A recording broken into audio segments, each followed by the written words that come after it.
Chag Sameach. There is perhaps no other mitzvah in the Torah in which beauty is emphasized more than the Arba Minim, the 4 species that we take on Sukkot. Many times we'll spend hours shopping around for the perfect lulav, the perfect etrog, even going so far as to examine it with a magnifying glass, looking for any blemishes, making sure it's the most perfect color and the perfect shape. And then sometimes the holiday will come and we'll look over and we'll see that someone else may have a nicer lulav, that they may have spent a little more on theirs.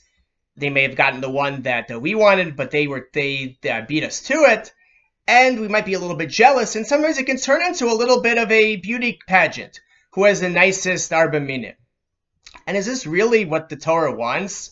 Does Hashem really care how beautiful our mitzvah objects are? Why is this emphasized so much with the Arba Minim on Sukkot? And why is beauty something that's considered in general with regard to mitzvah?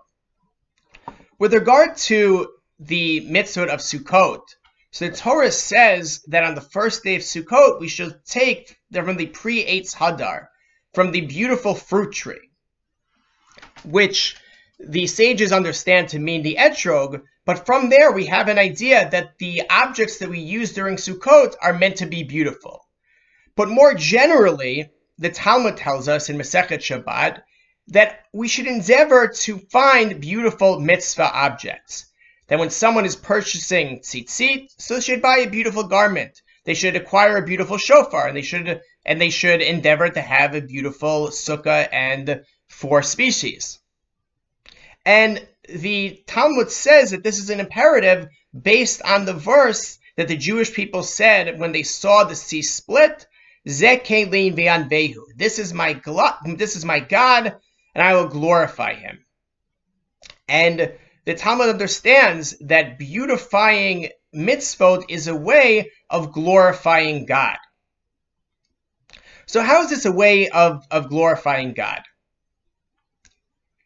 On some level, when we do mitzvot and we invest in them, it shows that we have a certain attachment to the mitzvot and to the act that we're doing. It shows that we don't just want to cross things off of a checklist, just get them out of the way, but we spend time preparing for them, selecting ones that are beautiful to us, to show that just like if we were to get a present for a loved one or do a favor for another person, we would make sure it was aesthetically pleasing, we also do the same for Hashem. But I think if we look at the continuation of this passage in the Talmud, we'll see another element to mitzvah beauty. The Talmud then provides another explanation of the verse, Zeh Kelim ve'anvehu. This is my God, and I will glorify him. And that's the imperative to be like God. The Talmud says, Ani vehu, I and he. And it makes the comparison that just like God is gracious and merciful, so too we should be gracious and merciful.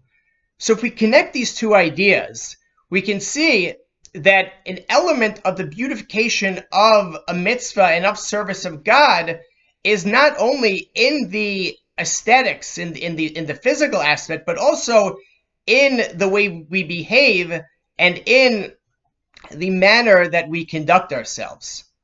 And this has always been a balance that has been endeavored to be struck between pursuing the physical elements of the mitzvah as well as our behavior to others and the ethics.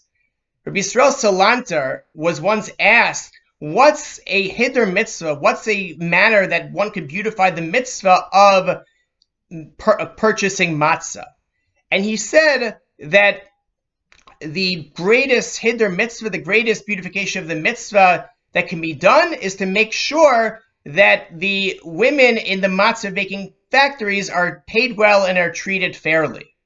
So we see that part of beautifying God and fulfilling this mandate of Zeh Kelim ve'anvehu, this is my God and I will glorify him, means both that we endeavor to acquire aesthetically pleasing mitzvah objects, ones that we cherish and ones that we would give others, but also pursue them and acquire them in a way that reflects Another way of glorifying God is to act like him, to be gracious and merciful, and hopefully through this balance we can beautify God and enjoy our mitzvot